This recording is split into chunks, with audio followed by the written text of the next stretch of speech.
Ever wondered how a piece of paper could be worth billions? We're not talking about currency, but about stamp papers. Yes, you heard it right. Stamp papers, those seemingly innocuous pieces of document necessary for legal transactions. Now imagine a scam revolving around these papers, a scam that shook the very foundation of the Indian legal and financial system. This isn't a tale of a sophisticated heist or a high-profile bank robbery. It's the story of a man and his audacious plot that involved counterfeit stamp papers. A plot that went unnoticed for years, allowing him to amass an unimaginable fortune. This is the enigmatic tale of Abdul Karim Telgi, a name that became synonymous with one of the largest scams India has ever witnessed. So who is this Abdul Karim Telgi, and how did he manage to pull off one of the biggest scams in Indian history? From a humble beginning as a vegetable vendor to being the mastermind of a multi-billion rupee scam, Abdul Karim Telgi's journey is nothing short of a crime thriller. Born into poverty, Telgi's initial years were spent selling vegetables on the streets of Karnataka, India.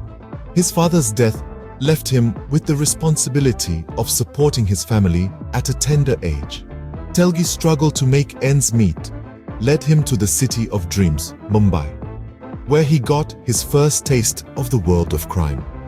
In Mumbai, Telgi started as a small-time con artist, hustling his way through the murky alleys of the underworld. It was during this time that he met Ratan Soni, a notorious counterfeiter. The duo saw an opportunity in the unregulated and lucrative stamp paper market, setting the stage for one of the biggest scams in Indian history. Soni introduced Telgi to the art of counterfeiting, and Telgi, with his uncanny ability to network and manipulate, quickly learnt the ropes. His initial exploits included forging signatures and seals on stamp papers, which he would then sell at a premium. His operations were small-scale, but the profits were significant, and Telgi saw the potential for something larger. His ambition took him to Delhi, the power center of India. There, he used his charm and persuasion skills to build a network of influential people, including politicians, bureaucrats, and law enforcement officials. These connections would later become instrumental in the execution of his grand scheme. However, it was not just his networking skills that set Telgi apart. He was also known for his audacity. In a bold move, Telgi managed to acquire a government-issued license to print stamp papers, a crucial step that would allow his scam to reach unprecedented heights. But how did Telgi manage to infiltrate the secure system of stamp paper production? Let's delve into it. Imagine having the audacity to forge government stamp papers. That's exactly what Abdul Karim Telgi did. Now let's delve into the mechanics of this audacious scam, which shook the very foundations of the Indian financial system. The stamp paper scam, in its core, was a simple yet ingenious plan. Telgi and his crew forged government stamp papers, which are essentially legal recognition of monetary transactions or agreements. These stamp papers are widely used in India, from real estate deals to financial agreements, and even in court proceedings. By forging these, Telgi essentially had the power to manipulate the very fabric of legal and financial contracts across the country. So, how did they pull it off? Telgi's operation was a well-oiled machine, with each cog playing its part to perfection. The scam was conducted in a threefold manner: production, distribution, and circulation. In the production phase, Telgi's team replicated the stamp papers using advanced printing machinery. They had managed to get their hands on this machinery by bribing a few officials, a common theme that ran throughout this scam. Next came distribution. Telgi had built an extensive network of over 500 agents spread across multiple states in India. These agents were responsible for taking the forged stamp papers and distributing them across various sectors. The network was so vast and well-structured that it was nearly impossible to trace back to Telgi.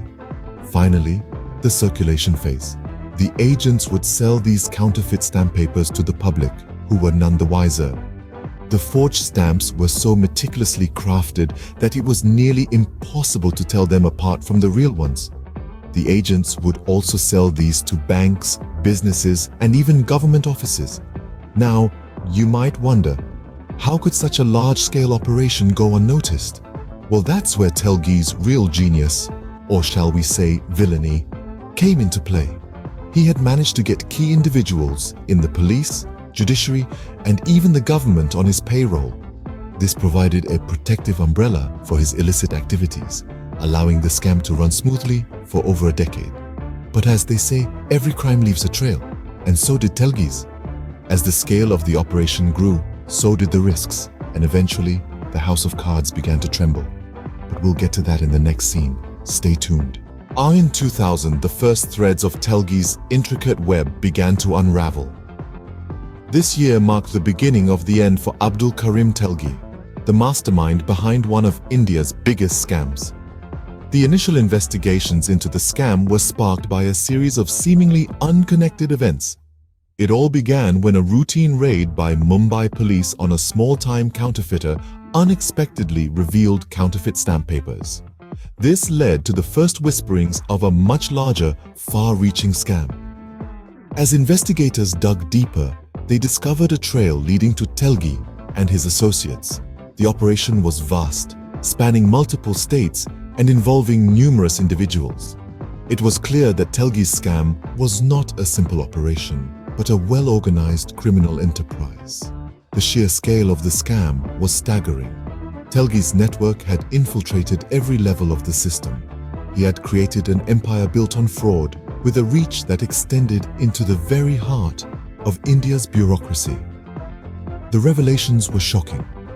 High-ranking officials, politicians, and even law enforcement officers were implicated in the scam.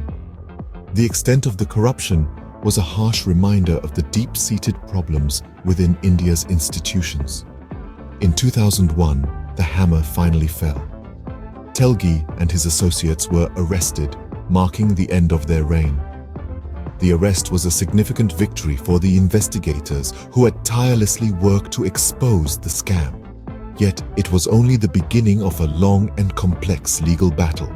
Despite the arrest, the full extent of Telgi's scam was yet to be revealed. The investigation continued, with each new revelation adding another layer to the already complex scam. It was clear that Telgi's operation was far more extensive than anyone had initially realized. The scam had been exposed, but what were the repercussions of this monumental fraud? As we move into the aftermath of the scam, we'll explore the ripple effects of Telgi's actions and the impact they had on India and its institutions. The fallout of the scam was massive and far-reaching. The financial implications were staggering, with losses estimated to be in the realm of several hundred crores, a monumental figure that shook the very foundations of the Indian economy. The scam left a trail of destruction, not just in financial terms, but also in terms of trust and confidence in the system. The legal proceedings that followed were equally dramatic. A slew of charges were levied against Telgi and his accomplices, ranging from forgery and fraud to criminal conspiracy. The courts were inundated with cases, and for many years, the judiciary grappled with the enormity of the scam. Telgi, the mastermind behind the whole operation, was sentenced to 30 years in prison, a sentence that was indicative of the severity of his crimes. The scam also led to significant systemic changes. It exposed the vulnerabilities in the stamp paper system, prompting the government to take swift action. A shift towards e-stamping was initiated, a move that aimed at eliminating the loopholes that had made the scam possible in the first place. It was a step towards modernization, towards a more secure and transparent system. As for Telgi, his fate was sealed behind bars. His health deteriorated and he passed away in prison in 2017, but his legacy lives on, a chilling reminder of the audacity of his crime and the vast network he was able to establish. His story is a stark illustration of the dark underbelly of crime, of how one man's greed can shake an entire nation.